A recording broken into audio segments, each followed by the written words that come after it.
बेलारा buffer झोनमधलं दृश्य आपण बघणार आहोत. वाघ आणि नागाचं. या ठिकाणी बसलेला वाघ आणि फणा काढलेला नाग सध्या चर्चेत आहे. ताडोबा जंगल सफारी दरम्यान या ठिकाणी हे दृश्य आढळलेलं आहे.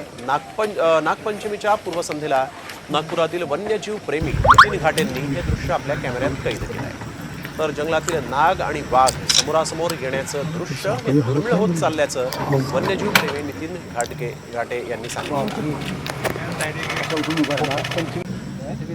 जवळजवळ अर्धा तास हे दोघे आमने सामने होते आणि यानंतर काही वेळानंतर हा नाग जो आहे तो इथून निघून गेला.